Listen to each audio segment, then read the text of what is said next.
Tenemos a Gustavo Tareto de invitado. Un placer y un honor. Gustavo es director de cine. ¿Cómo te defines? Porque te estaba pensando, es director de cine, guionista y eminencia de la publicidad aparte.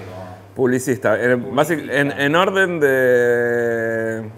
No en el orden en que yo me hago, pero sí he trabajado 25 años en publicidad y tuve una... De lo que comúnmente se llama carrera exitosa en publicidad. Y en cine es una relación más pasional y que tiene que ver con el primer sueño que tuve cuando empecé a tener sueños en la secundaria, que era hacer películas. Después la realidad me hizo, bueno, de la época, el cine, cuando yo terminé el secundario, que fue en 1983, era mucho más fácil, era muy difícil hacer una película. Y a mí lo que más me gustaba, lo que más me gustaba en ese momento era poder hacer una película. Por un montón de razones se hacían pocas películas en Argentina. Las películas que se hacían eran grandes, de temáticas importantes, era justo después de la dictadura, entonces todos los temas eran muy solemnes y muy importantes y muy majestuosos, y a mí me gustaba otro tipo de cine.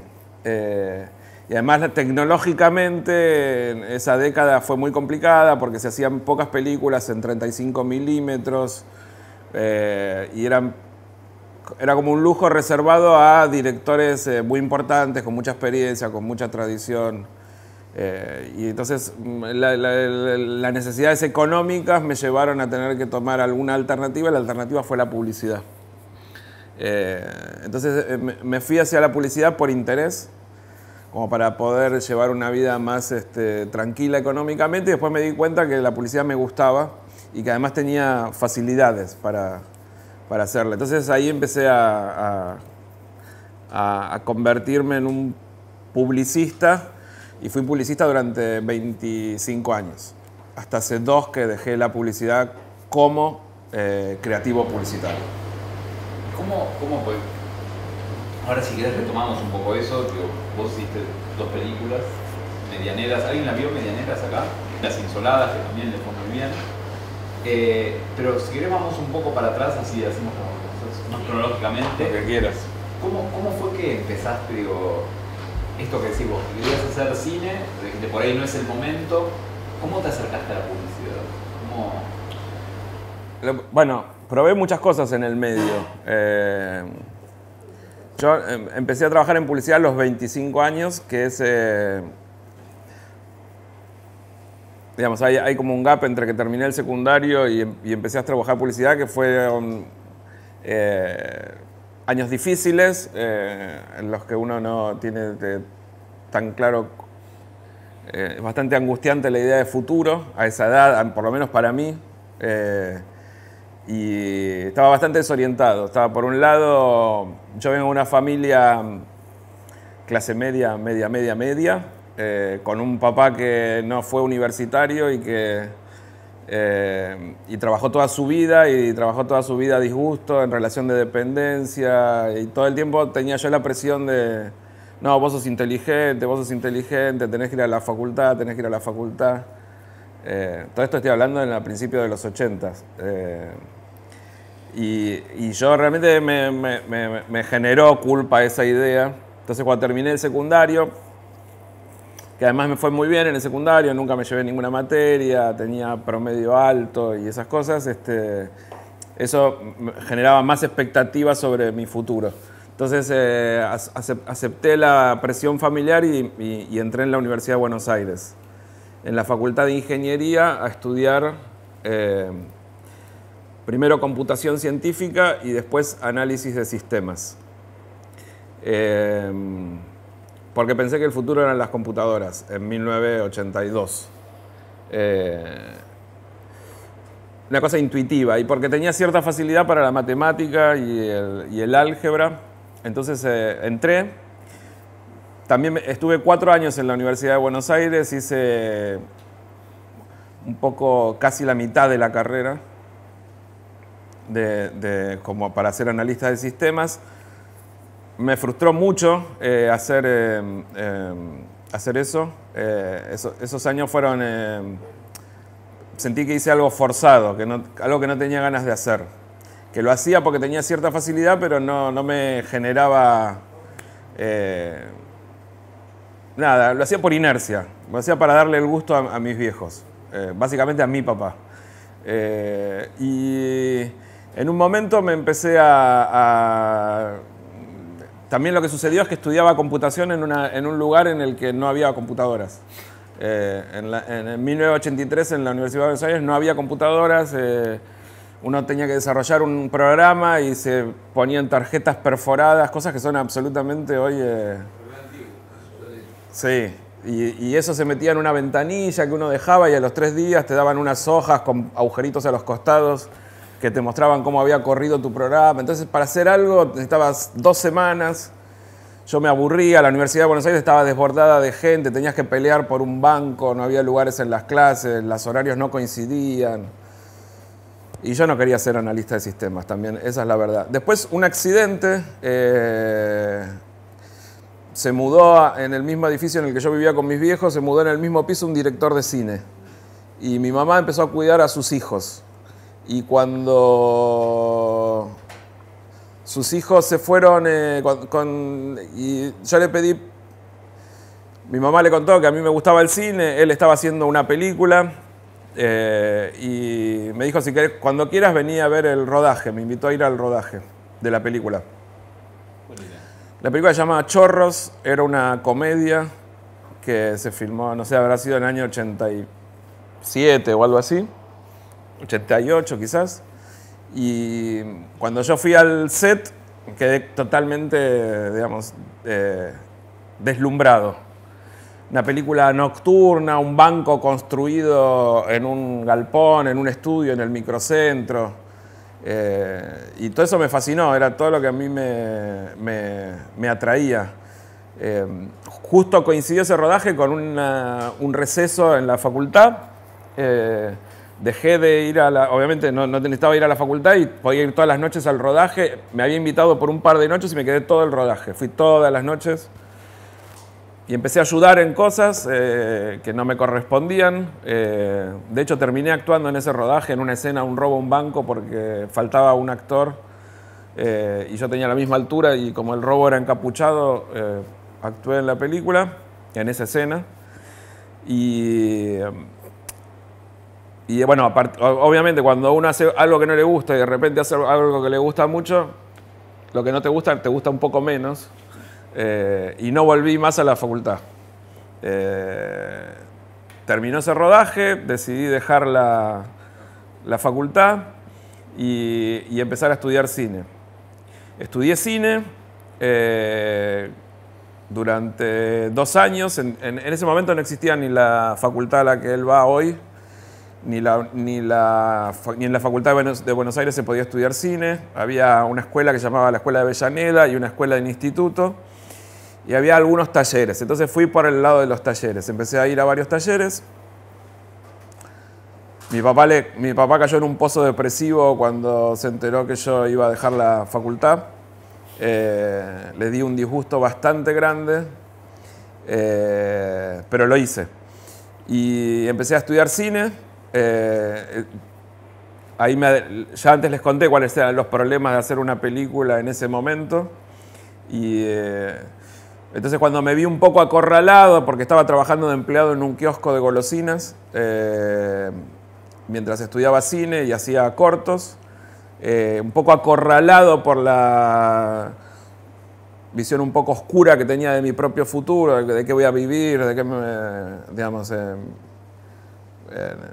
nada, cómo me iba a independizar, todas esas cosas. Un amigo me dijo, tengo un amigo que hace publicidad, que le va muy bien, que necesitan gente creativa. Y entonces empecé en el kiosco que atendía, empecé a inventarme comerciales de productos que estaban ahí en el kiosco.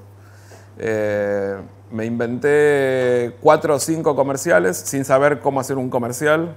Comercial es una propaganda, ¿no? Y se lo llevé a una persona que trabajaba en una agencia de publicidad y me dijo, por no tener idea de publicidad son muy buenos, estudia publicidad. Entonces me anoté en el año ya 90, creo, en la primera escuela que se abrió de creativos publicitarios. Me pagaba con mi sueldo de kiosquero el curso. Y empecé a trabajar en publicidad. Tuve un año muy destacado como alumno en la facultad.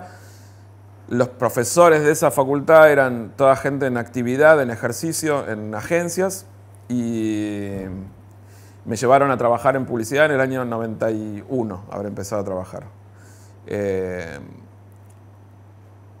Me pagaron mi primer sueldo, que era como 10 veces el sueldo del kiosco. Me pagaron y me empezó a ir muy bien en publicidad. Descubrí que tenía una enorme facilidad para hacer creatividad y para resolver problemas comunicacionales, y empecé a trabajar de eso. A mi viejo se le curó la depresión porque empecé a ganar más plata que mi papá.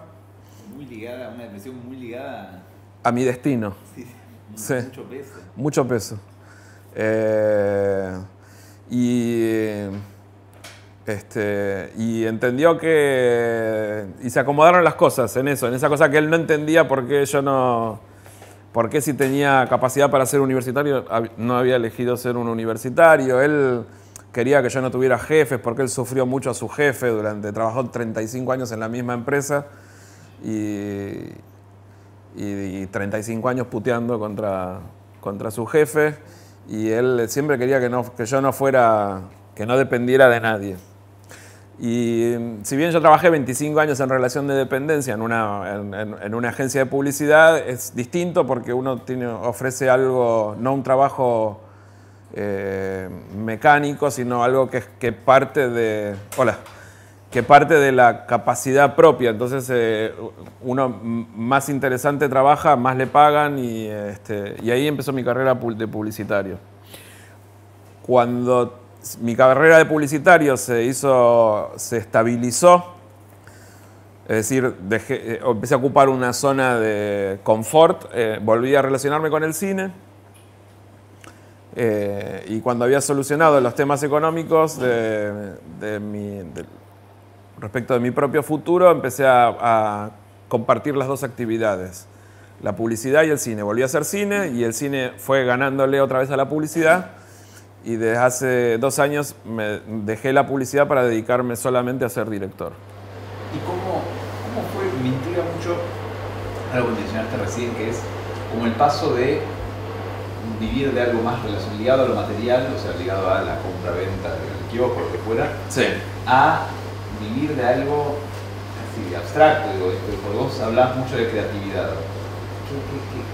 ¿Cómo funciona el ser creativo? ¿Cómo es eso? Desafiante, no es nada rutinario. Todo el tiempo sentís que estás en una situación de examen, y a mí me mantiene con la sangre activa. Yo lo que tenía miedo era... hay muchas cosas que condicionan la personalidad de cada uno de nosotros, y obviamente hay un montón de... Tener un padre que se deprime porque vos cambiás de cosas es una cosa importante. Yo además tengo una afección cardíaca de nacimiento, lo cual también me ha puesto unas condiciones de vida que han determinado que yo sea de una determinada manera. Digo, antes de ser cineasta yo quería ser jugador de fútbol, deportista, pero mi corazón me impedía completamente ser deportista. Y obviamente uno va cambiando, me convertí en un... O sea, a veces cuando veo mi película Medianeras me doy cuenta que toda esa cosa de reflexionar a través de la observación proviene de mi afección cardíaca, digamos, que es que yo no podía correr como mis amigos. Entonces me sentaba y miraba. y toda esa capacidad de observar, de hacer diferentes diagnósticos sobre la arquitectura, sobre las personas, y que yo, proviene de que mientras los demás corrían, yo me sentaba a mirar cómo era el mundo. Entonces, bueno, obviamente uno es el resultado de todas las cosas que te van sucediendo y cómo las vas asimilando y transformando en algo, en otra cosa. Y a mí, cuando yo era chico, lo que tenía mucho miedo era a tener que ir a un trabajo como el de mi viejo, que tenía que ir vestido de una determinada manera, con el pelo corto, Nada, yo prefería hacer un trabajo en el que pudiera seguir siendo niño, de alguna manera. Y la publicidad encontré un poco de casualidad, porque no es algo que lo haya buscado, medio que se me cruzó por accidente. Eso, de poder, un creativo va a trabajar en pantalones cortos a una agencia, puede tener pelo largo, la barba larga. Dos beneficios que veo que aprovechaste. ¿Cómo? Dos beneficios que veo que aprovechaste. Dos beneficios. Bueno, yo fui a un colegio de curas durante la dictadura y todos los días nos revisaban el largo del pelo, digamos. Y a mí eso me resultaba muy agobiante, como el control. Y también supongo que por esta cuestión cardíaca nunca me sentí del todo normal. Y me llevó mucho tiempo acostumbrarme a que no era como los demás. Y también me doy cuenta que elijo hacer cosas que, si tomo en cuenta los personajes que escribo, siempre es como escribo sobre personas que no son como las demás. Que es un poco incomprensible y caprichoso, porque en realidad nadie es, si uno mira en detalle a una persona, nadie es igual a nadie. Pero cosas que se salen de la normalidad, y el trabajo de creativo para mí se salía bastante de la normalidad. Esto, de tener una página en blanco, de tener que resolver, no puedes resolver de la misma manera dos problemas de comunicación, siempre tenés que inventar algo nuevo. Además, la publicidad es algo que yo empecé en los 90 y trabajé hasta hace un par de años y ha ido cambiando enormemente en todos esos años, digamos. No es que puedes hacer el mismo tipo de publicidad que hacías al principio.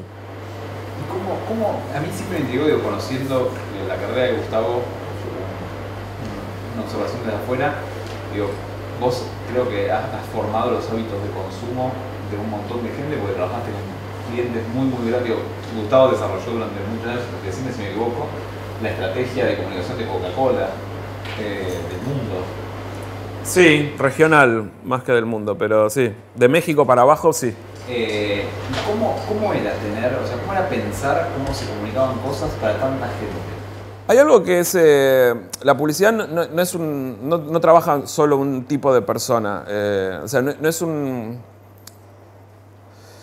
un equipo de personas trabajando en un acontecimiento de la comunicación.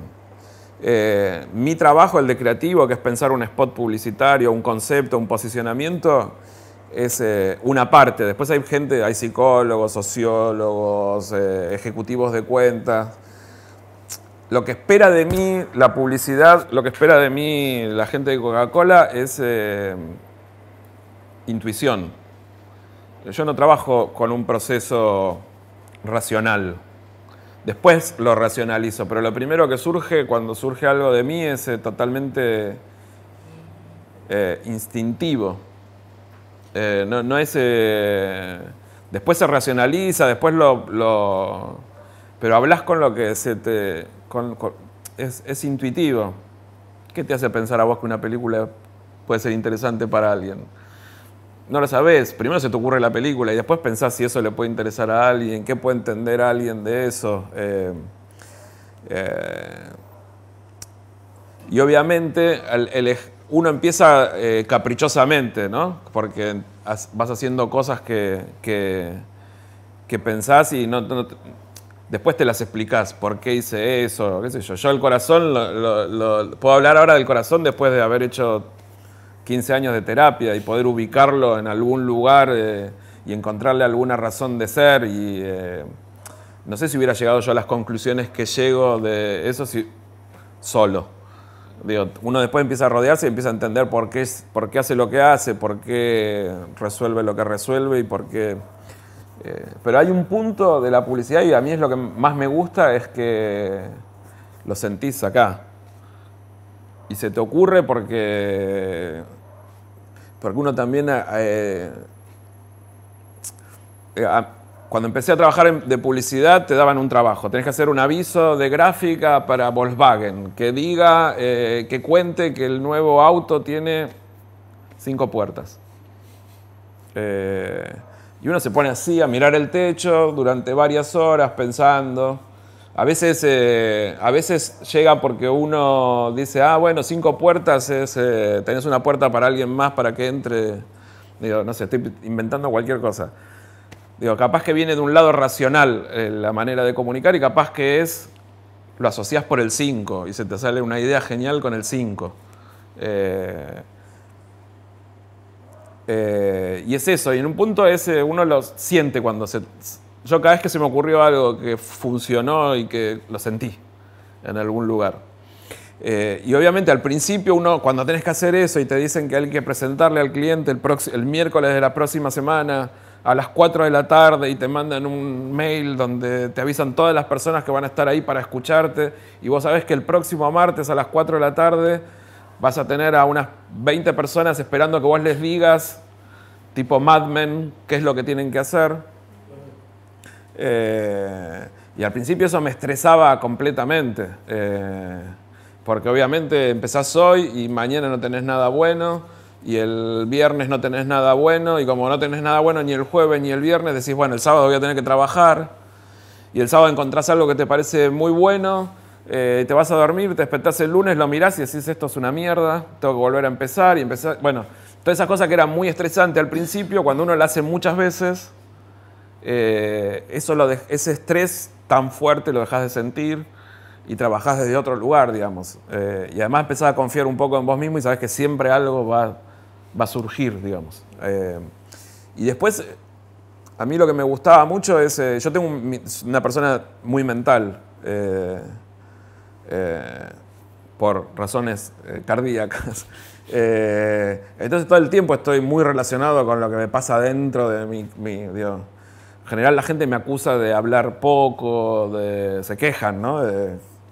Que soy poco comunicativo y qué sé yo, porque tengo un mundo interno donde está todo el tiempo dando vueltas, supongo que porque así me he generado, me he creado a mí mismo, ¿no? Como una persona que está todo el tiempo pensando, eso. ¿Cómo? Porque recién pensaba, te escucho hablar de esto, y pensaba que en la publicidad, digo, tenés esto que decías vos, hay como un montón de límites puestos, digo, la creación surge a partir del límite. Bueno, tenés que comunicar esto y tiene que estar para tal día, tal hora. ¿Cómo sentís que se traduce eso en el cine, donde es todo lo contrario? O sea, puede pasar lo que quieras, cuando quieras. Digo, ¿sentís que es mejor o peor para esto? No. El límite para mí es algo buenísimo. Malísimo en un sentido, pero buenísimo en otro. Y hay ideas un poco peligrosas al respecto del límite. Una vez fui a escuchar una charla al Festival de Cannes, pero no el Festival de Cannes de cine, sino el de publicidad. Que la charla se llamaba En la caja. Y el ejemplo que daba el expositor decía, imagínense un partido entre Nadal y Federer, de tenis. Todos visualizamos perfectamente el partido de tenis entre Nadal y Federer. Bueno, sáquenle la red. Y ya te desconcertaba, decía. Sáquenle los límites de la cancha. Ok, visualizabas eso. Decía, bueno, ese partido es horrible. Un partido sin los flejes es horrible. Y decía, lo que hace que Nadal sea Nadal y Federer es la capacidad que ellos han desarrollado con el tiempo de poner la mayor cantidad de veces posibles en un partido la pelota sobre el fleje justo en el límite. Porque en el tenis, cuanto uno más cerca la pone del fleje, la pelota es más difícil, es más fácil hacer el punto. Decía, entonces, era una charla diciéndole justamente eso, que los límites son los que hacen que las cosas llegan. El ejemplo más cruel al respecto es la dictadura. Digo, ¿cuántas canciones maravillosas se han compuesto porque la han compuesto al límite, de que no sean censurables y que estén cosas? Digo, hay límites autoimpuestos, hay límites y hay límites de estos, de que que hay cosas que están prohibidas y uno las tiene que necesita llevarlas al extremo, digamos. Entonces está bueno está bueno. La publicidad básicamente son límites y uno desarrolla una enorme capacidad para llevar las cosas ahí, para ponerlas en el borde, la pelota en el borde justo. Y en el cine, como no los tiene, yo sufro, porque también en alguna manera me he convertido en hijo del rigor. Entonces me los impongo, los límites. Cuando hice el primer corto, yo había hecho una serie de cortos que habían sido experiencias muy lindas, pero muy frustrantes porque la tecnología era mala en el 89, uno tenía que filmar con una casetera, con una VHS, editar con 2 caseteras. Vos ni habías nacido, supongo, en esa época. O justo en esa época, y se editaba de una manera muy compleja, era todo muy difícil hacer una película. Yo edité mi primer corto duraba, lo terminamos, lo editamos y duraba 22 minutos, por ejemplo. Y era largo, y uno querías que dure 14, porque te pasaste en el entusiasmo de editar y qué sé yo. Si uno quería editar eso otra vez, tenía que empezar desde el principio. Y era imposible repetir un corte 2 veces de la misma manera, o sea, pegar 2 tomas de la misma manera. Entonces todo eso había sido muy frustrante, tenías que pedir cosas, cargarlas en el auto, llevar, filmar. Y el resultado final mi primer corto era color y lo puse en blanco y negro porque se veía tan espantoso en color que dije, bueno, pongo en blanco y negro, que el blanco y negro siempre te hace zafar más. Y entonces cuando volví, después obviamente toda la tecnología avanzó de una manera notable que ahora se pueden hacer un montón de películas en condiciones, esta cámara es 10 veces mejor que la que yo usé para hacer mi primer corto. ¿Qué estaba respondiendo? Me olvidé. Estábamos hablando de los límites, pero después empezaste a hablar de los cortos y estabas contando cómo nacieron los cortos. Me ponía límites. El primer corto que hice se llamó Las Insoladas, son 2 chicas tomando sol en una terraza. Me fue muy bien, ganó un montón de premios, festivales muy importantes de afuera. Y yo dije, bueno, voy a hacer un corto. ¿Qué cosas me molestaban de mi anterior etapa como director? Es las luces. Es muy difícil iluminar con luces adentro de una locación porque las cámaras, porque tengo que poner muchas, la cámara no registra bien. Entonces dije, bueno, voy a hacer un corto al sol. Entonces por eso sale Las Insoladas. Un corto en el que no tenga que usar luces. Entonces dije, me voy a poner como objetivo hacerlo al sol. No quería tener tampoco muchos actores porque es muy difícil, porque uno puede un día, el otro no puede un día, y qué sé yo, y lo hice con 2. Lo hice con 2 actrices. ¿En qué año estamos? 2000. Yo ya había hecho una etapa de cortos, ya me había afianzado muchísimo como publicista, entonces dije, bueno, digo, ya está, tengo mi casa, tengo un auto, y dije, bueno, listo, ya está, no quiero más que esto. Entonces quiero volver a hacer cine, y decidí hacer cine, pero decidí ponerme estos límites para que la experiencia no fuera tan decepcionante, digamos. Y además dije, no quiero tener vestuario, entonces voy a tener 2 actrices en malla. Entonces me fui a filmar a la terraza del edificio de una persona que conocía, con 2 actrices, en malla. Lo filmé en 4 días. Esos 4 días estuve re feliz de trabajar con actores, de contar algo, de que ese algo funcionó, y ahí me volví a reconectar con el cine. Y siempre me fui poniendo un objetivo. Medianeras, que es la película de la que él habló y que me fue muy bien. Yo en Las Insoladas tuve muchos problemas de sonido cuando lo hice, porque filmé en el microcentro y se escuchaban bocinazos y a veces sentía que era difícil para alguien entender todo lo que decían las chicas. Y yo dije, bueno, voy a hacer una película que no tenga diálogos, así no tengo sonido y tengo voz en off. Y ese es el principio de Medianeras. Obviamente hay un montón de otras cosas que influyen, pero uno se va poniendo como... Lo que aprendí con el tiempo es a no ponerme la vara muy alta, también. Es a no pelearme conmigo mismo, a ponerme las cosas, objetivos posibles. Medianera fue un corto primero, ¿no? Medianera fue un corto y después un largo, Las Insoladas fue un corto y después un largo. ¿Cómo, pues ese corto, digo, cómo nace, más allá del... Es un corto muy particular. ¿Alguien vio Medianeras la película o el corto? Pues, ah, no. Medianera, es una película que tiene como un universo propio enorme, digo, que habla mucho de la ciudad, de la arquitectura. ¿Cómo nace esa idea del corto primero, de, no sé, de lo que quieras hablar? Yo siento que tengo ideas y después me fijo qué son.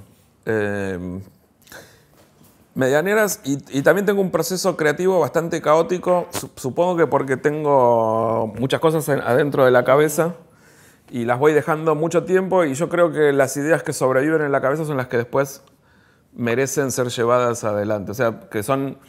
tengo un ejemplo, porque yo soy bastante cuestionador de las cosas que hago, obviamente como cualquier persona que se dedica a cualquier actividad artística o cualquier actividad que uno vive cuestionándose.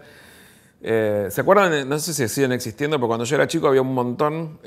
Son unos inflables que, como de este tamaño el piso, que tienen como una base de arena que uno les pega y se vuelven a parar. ¿Cómo se llama? Punching ball. Punching ball. Pero no de boxeo, No, es de... Sí, es inflable, es para nenes. Para los nenes. Sí. Bueno, eso. Entonces tengo esta imagen, que yo creo que las ideas que yo hago son las que vuelven a pararse. O sea, las que yo les pego y se vuelven a parar. Les pego y se vuelven a parar. Entonces tengo como esa cosa que me seduce lo que... Y Medianeras es el producto de varias cosas que... Porque obviamente yo también, a mí lo que me gusta es trabajar cuando hago películas,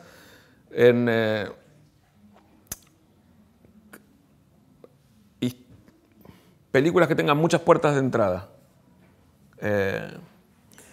Me gusta que los espectadores entren por el lugar que les gusta. Medianeras me pasó algo que me llamó... Muchas cosas fueron el detonante de la película Medianera. Por un lado yo soy... Cuando tenía 13 años le pedí a mi papá que me regalara una cámara de fotos con mucho esfuerzo. Y él me regaló una cámara de fotos y yo, cuando agarré la cámara de fotos, en esa época se podía salir a la calle con una cámara de fotos y volvías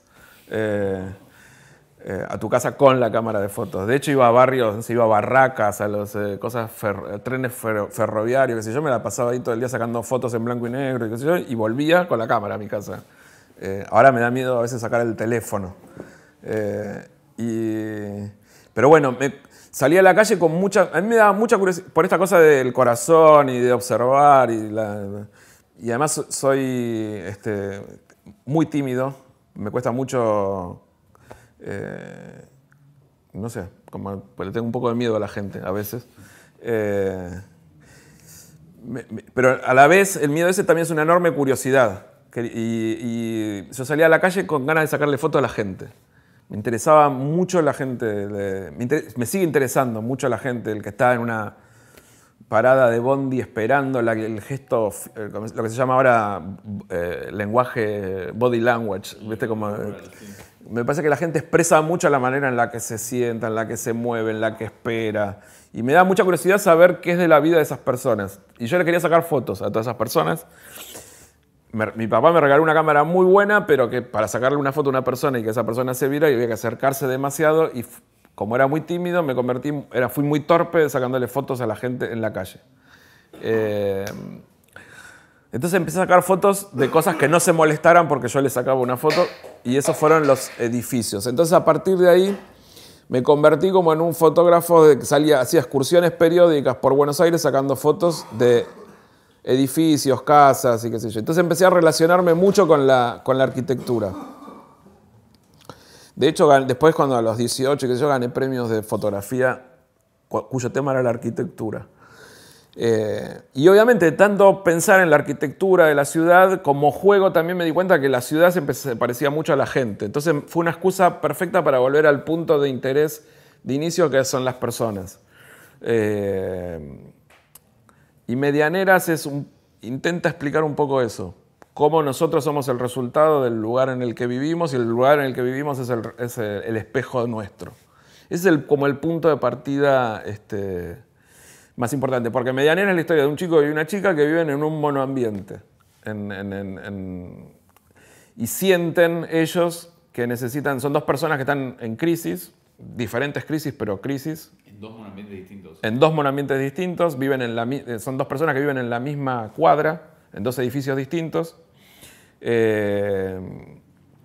Y para mí Medianeras esto lo encontré, esta idea la encontré en terapia, mucho después de escribirla, ¿no? Pero ahora la puedo decir como si fuese el origen, pero no es el origen, sino que es más la conclusión. A mí, en estas cosas de sacarle fotos a la ciudad, una particularidad de Buenos Aires es que hay muchas ventanas en las medianeras. Las medianeras, ustedes saben, son las paredes laterales de los edificios, en las que uno no puede construir una ventana porque está prohibido.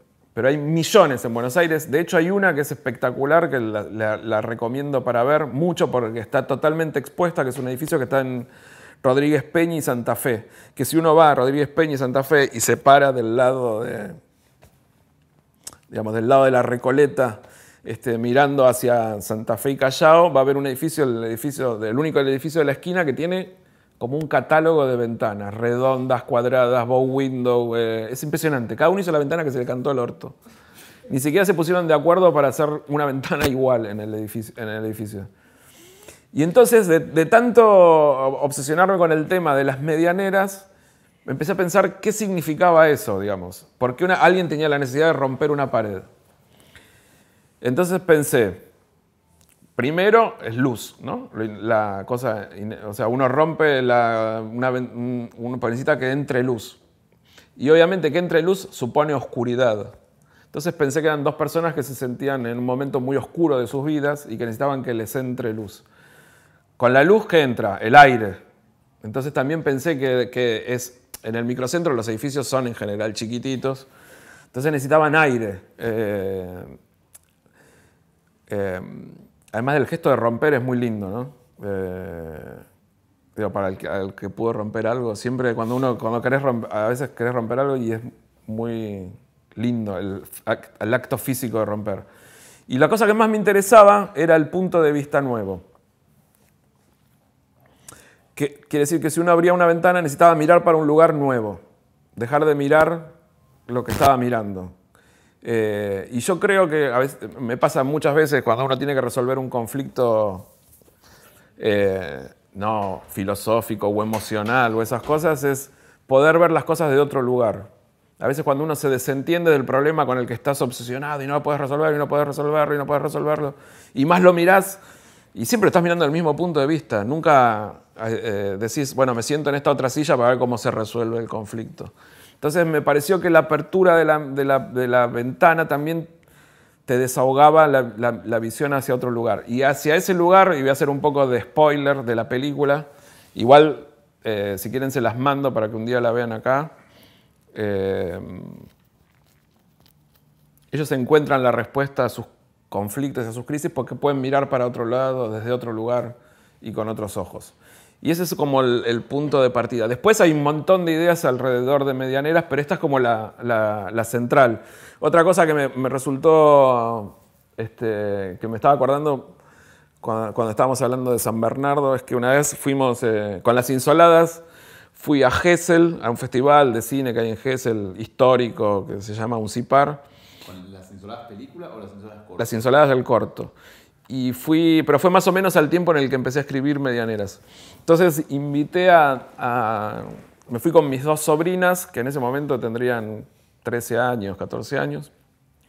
Y nosotros estábamos caminando por la ciudad en invierno, y nos pidieron plata para ir a un locutorio, cosa que estaba de moda en esa época, pero hoy ya existe más acotadamente.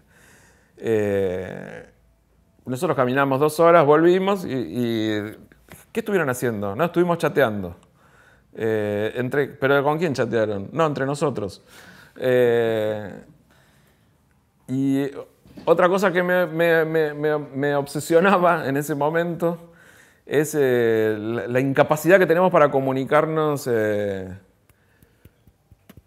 cara a cara.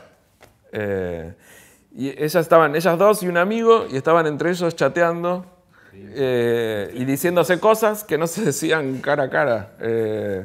Y un poco también de eso trata la película, de la virtualidad, digamos, de cómo el personaje masculino de Medianeras es un fóbico que está encerrado porque se siente seguro en su casa y se siente inseguro, pero sufre la soledad. Lo que pasa es que, como todas personas que tenemos alguna clase de fobia, nos mentimos, somos expertos en mentirnos a nosotros mismos, entonces nos acomodamos todas las cosas como para... y sobre eso también trabaja la película, sobre la dificultad que tenemos para comunicarnos cara a cara, cuando hoy todo es mucho más fácil, digamos, es mucho más fácil rebotar por teléfono que en persona, digamos. Es como más fácil invitar a una chica a hacer algo y que la chica, también para la chica es más fácil rebotarte por teléfono que en persona, digamos. Como cambió la dinámica del encuentro. Y por un lado siento que es muy cómodo, pero por otro lado lo sufrimos mucho también, esa comodidad. Y un montón de cosas, la película tiene un montón de ideas que, como creativo y obsesivo y como esta cosa de trabajar compulsivamente en algo, la tengo. Cosas que, no sé, hasta detalles te diría. Siempre le cuento a mi hija que la pizza no venía a mí, yo tenía que ir a la pizza cuando era chico, digamos. Claro. O sea, hoy uno tiene una vida, tiene organizada de tal manera la vida que tiene muy poco contacto con otras personas. Ni siquiera antes yo tenía que comprar una pizza todos los sábados, todos los domingos para ver fútbol en casa o para una reunión con amigos, y tenías que bajar y en el ascensor te encontrabas a alguien y en la calle te encontrabas a un vecino y mientras esperabas que te den la pizza esos 20 minutos podías hablar o escuchar o lo que sea o comunicarte visualmente con otras personas. Hoy ya ni siquiera está el llamado, simplemente es pedirlo ya y le decís una grande de musa y viene alguien que te toca timbre y listo, se acabó, y tenés la pizza, digamos. Como la idea del confort de la vida moderna también trae como enormes dificultades que entiendo que todos sufrimos. Me fui al carajo con la respuesta, no me acuerdo cuál fue el punto de partida. Me hiciste acordar que justo hace poco vi una publicidad de servicio que ahora llegó acá, que antes se llamaba Simples Afuera, y ahora acá está Globo, me parece, que es un servicio de gente que te va a buscar lo que quieras comer a cualquier restaurante, pero ya no es ni siquiera un delivery, vos le decís lo que querés y te lo traen. Y yo estaba en un viaje y decía, la publicidad, ahora que estamos hablando de creatividad, era satisfaciendo tu necesidad de cero contacto humano. Y ahora es increíble, hay servicios acá que ahora llegó este Globo y Rappi, que es una persona que va a hacer algo que vos no quieras hacer. O sea, vos no tenés ganas de ir a comprar el pan en la panadería, entonces va alguien, lo compra y lo trae hasta tu casa. Bueno, ya existe hace un tiempo las personas que hacen la fila por otros. Las personas que hacen una cola por otros. Eso es impresionante. Es impresionante. Algo, cambiando un poco de foco, pero porque no nos queda tanto tiempo y sí quería hablar de este tema que siempre me despertó mucha admiración en vos. Tengo como dos momentos, así como de iluminación con comentarios tuyos, que es, digo, tus dos películas, bueno, tus cortos ni hablar, digo, Medianeras es uno de los cortos que creo más premios ganó en la historia argentina, o sea, es un cortometraje que le fue súper bien. Con Medianeras ganaste el premio del público en Berlín, digo, se estrenó en la Berlinale, que es, como hablábamos más temprano, uno de los eventos de cine más importantes del mundo, digo, siempre con muchísimo reconocimiento. Y tengo un recuerdo personal, si se me permite, que una vez nos cruzamos en 2011, creo 2012, yo me acuerdo que justo voy a hacer la crítica de Medianeras en página 12. Si che, ¿viste la crítica de Medianeras? Me dijiste no. Y yo digo, pero mirá la que es buenísima, dice que es la comedia número 1, no sé qué. Me dijiste, no leo las críticas porque si yo me creo lo que dicen cuando hablan bien de mí, también me lo voy a creer cuando hablen mal. Ese es el momento 1 que tengo ese recuerdo. No sabía que había dicho eso. Yo me da como lo atesoro. Y el momento 2 es en el auto viniendo para acá, que hablamos de las insoladas. Que me dijiste con una ligereza, no, la película le fue mal, ¿cómo me dijiste? Que le fue mal, que no le gustó a la gente, una cosa así. ¿Cómo manejas el tema? Digo, en una vida que tuviste tanto reconocimiento por un lado y después tuviste experiencias donde eso no estuvo, digo, Las Insoladas es una película que hizo tuvo ¿cómo se dice? Un desempeño en taquilla enorme, fue muchísima gente, pero como citándote a vos mismo, de crítica le fue mal. Digo, Sí, lo que sucede es que todo el mundo me dice qué buena Medianeras y nadie me dice nada de Las Insoladas, con lo cual sospecho que no les gusta, a la mayoría de la gente no le gusta. Entonces, me intriga cómo manejas, porque pareces muy zen al respecto y siempre me pareció muy admirable cómo manejas la idea de el ser exitoso, el éxito, el reconocimiento, o sea, y la falta de cuando eso no... Hay una escena en Medianeras donde pongo en boca del personaje protagonista una cosa que me sucede a mí particularmente. Y yo creo que tengo un gen budista sin tener la menor idea del budismo. Así como yo hablo, a mí me invitan todos los años a hablar de la Facultad de Arquitectura porque están empecinados en que yo soy un arquitecto. Y yo les juro y perjuro que no soy arquitecto, que no tengo ni idea de la arquitectura, que lo mío proviene de una cosa intuitiva de observación. Y lo mismo me sucede con, tampoco sé nada de budismo, pero hay mucha gente que me dice que tengo estas palabras como zen, budista o no sé qué, no sé cuánto. Yo creo que tengo una especie de termostato interno que si hace mucho calor yo lo bajo y si hace mucho frío yo lo subo. Y supongo que es un mecanismo de defensa que me permite regular eso, la felicidad y el fracaso. Y además, también esta cosa de tener una vida más... Mirá, acabo de descubrir algo que no lo tenía pensado. Yo, por mi problema cardíaco, siempre me decían... como se preocupaban si yo me emocionaba mucho, o si corría mucho, o si hacía... entonces creo que yo me autorregulé siempre. Y obviamente si uno se regula con la sensación de éxito, también se regula con la de fracaso. Con las dos películas en particular, leí una sola crítica en Berlín, de la primera película que hice, de una revista que se llama Variety, que es una revista muy influyente del mundo del cine. La revista es el medio número 1 de la industria. Bueno, yo estaba desayunando en Berlín con 8 grados bajo cero. Habíamos tenido el día anterior la proyección, que había sido re linda. La gente conectó mucho con la película, se rió mucho, se emocionó, la aplaudieron. Yo ya estaba totalmente satisfecho con eso. Al día siguiente baja el productor con la revista así levantándola en el desayuno y me dice, salió la crítica de la película, es espectacular. Y empiezo a leer la crítica y empiezo a leer película argentina, Woody Allen argentino, qué sé yo. A mí me pareció una exageración y dije, lo cerré así, no la terminé de leer y dije, yo no puedo leer esto. Porque si me creo esto, estoy en peligro total. Eso lo que me dijiste. Mirá.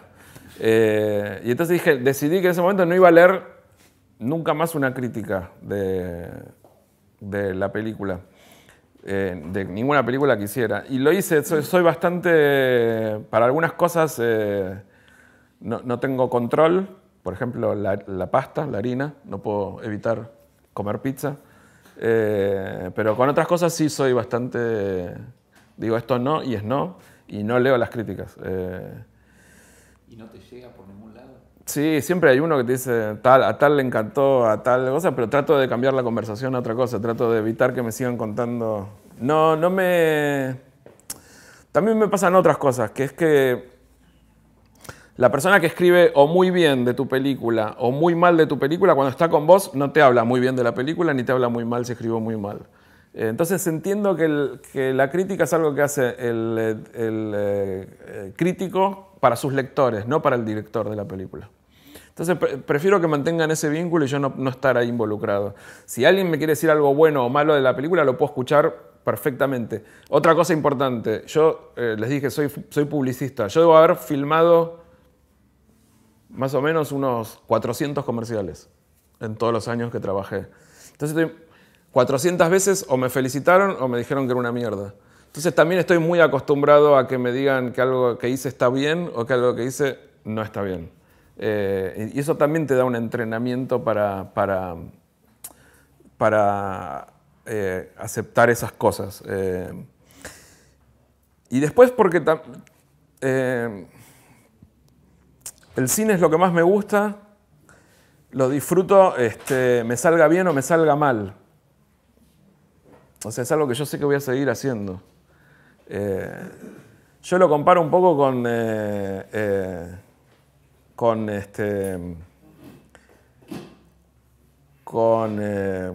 no sé cómo decir la palabra, con coger, digamos, por ejemplo. Que es que si uno no lo... Estás buscando otra palabra, pero nosotros hacer el amor y todas esas cosas son relaciones sexuales, son medio raras.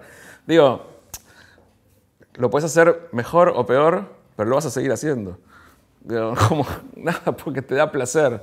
Entonces, para mí el cine es eso. Entonces, que sería como decir, bueno, no cogiste muy bien, pero... O sea, no tengo que escuchar una crítica. No siento, porque mi relación con la película es Y además,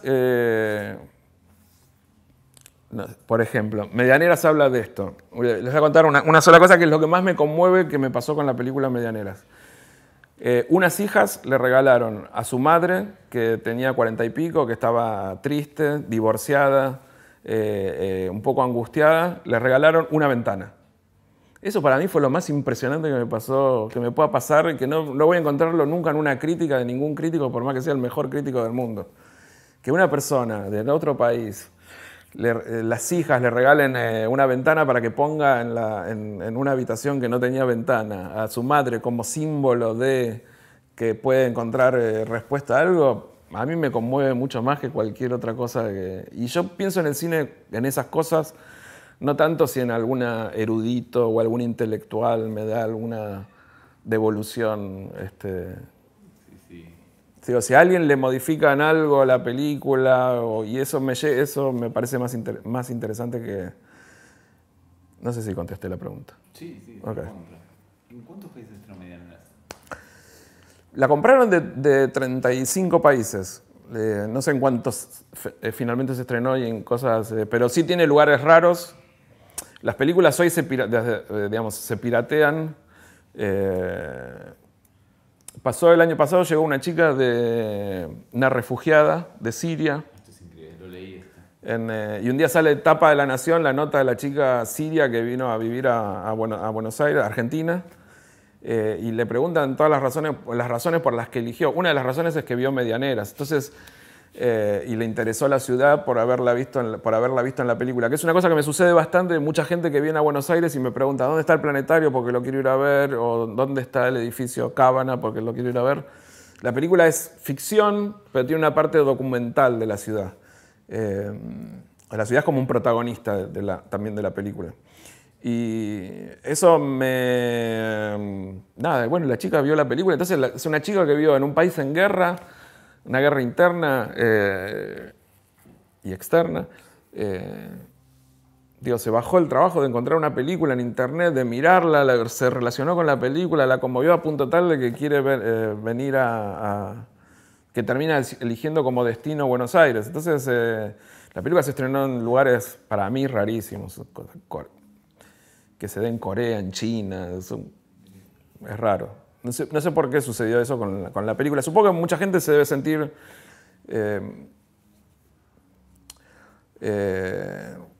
quizás no dije que el tema que todo el mundo como coincide que rescata de Medianeras es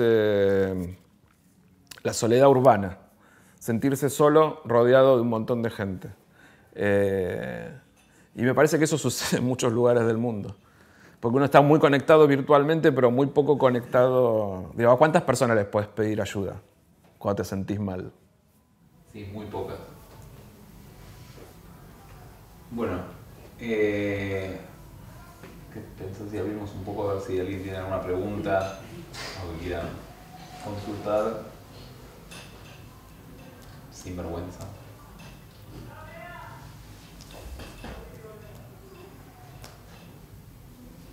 Este momento es igual en todos los En lugares. todos los lugares del mundo. Por eso dejo tiempo a que... No, fue bastante explícito en todo y lo que dijo ha gustado bastante su proyección. No la proyección del fin, pero no vimos. Y al no verlo uno no tiene elementos justamente de, salvo tu discurso, que se basa en lo que pensaste hacer y lograste hacer. Y el resultado posterior de los que lo vieron. Bueno, si les dio curiosidad ver la película, se las mando. Claro. No se puede ver hoy, no se puede ver en alguna cinear o algo así. Igual estaría bueno, ¿verdad? Solemos tener problemas con... Yo justo ayer estaba viendo en la computadora y apareció Insoladas y Medianera.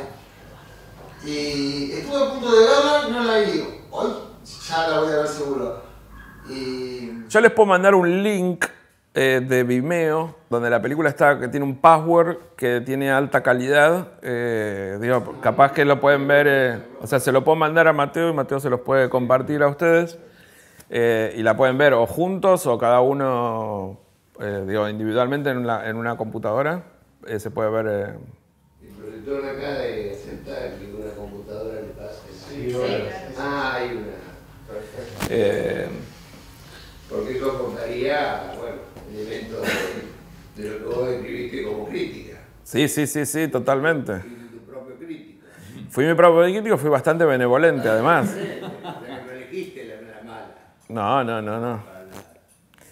No, pero si quieren pueden ver Las Insoladas y yo puedo venir. Y la ventana fue siempre el tema de muchos films, desde la ventana indiscreta hasta otra ventana. Sí, totalmente.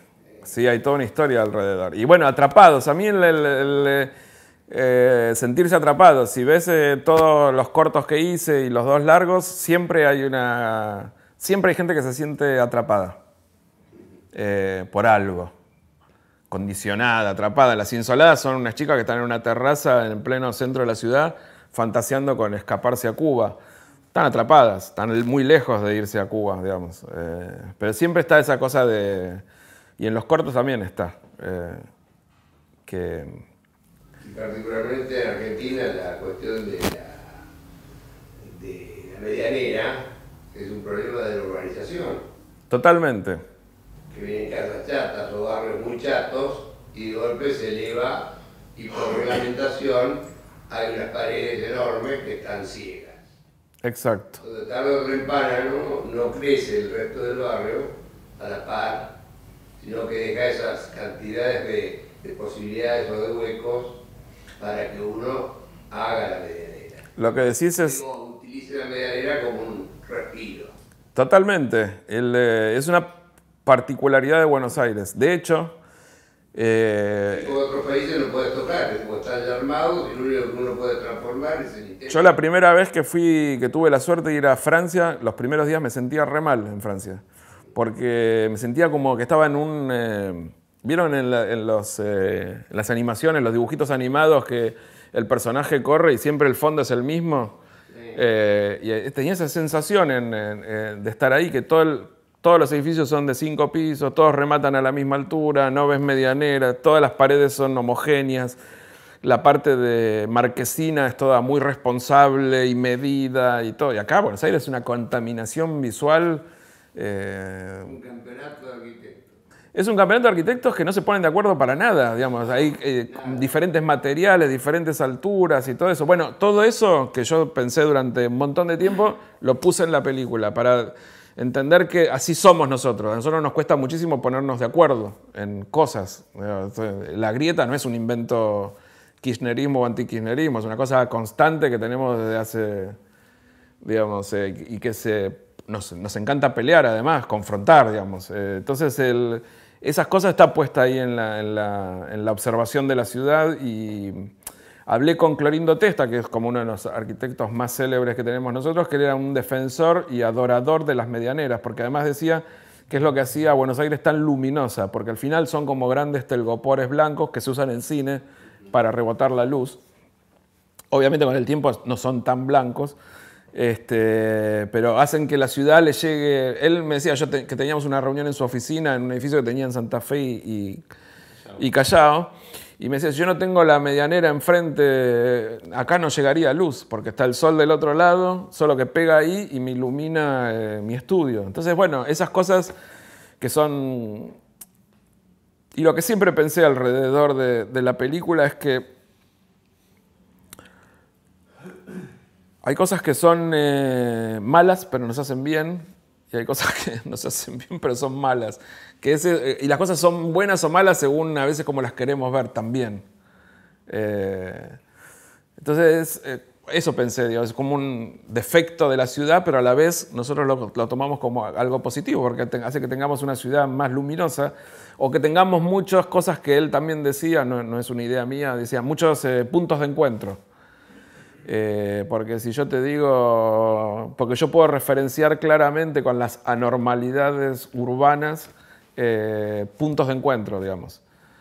Cosas visuales que uno retiene, qué sé yo, como el Chrysler, el bar Chrysler de Belgrano, que es una imitación o te digo la confitería del Molino, y todos tenemos como una imagen de ese lugar y sabemos definitivamente de qué punto de encuentro nos está hablando. Buenos Aires es eso, y además eso, también todo el tiempo te está renovando, te mantiene alerta porque todo el paisaje cambia todo el tiempo, digamos.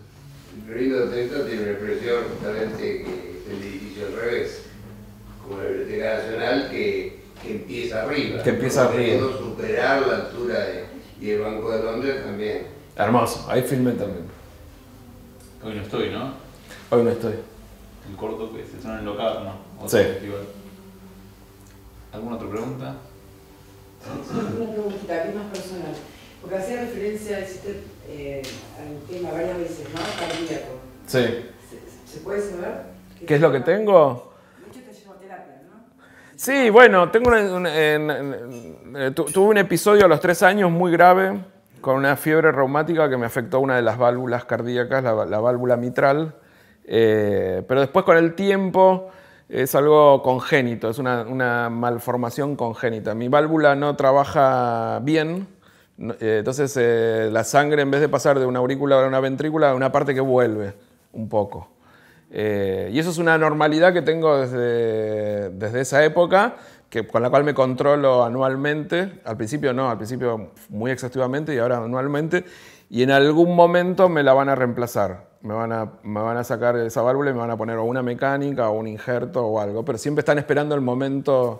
Lo cuento así ligeramente, me aterroriza lo que les estoy contando, ¿no? Porque me van a serruchar así, y me van a abrir y me van a poner una válvula de chancho y no sé qué. Pero bueno, después de tantos años de terapia me puedo reír un poco de eso. Pero creo que obviamente que es una cosa que condicionó porque me pasó muy chico, entonces crecí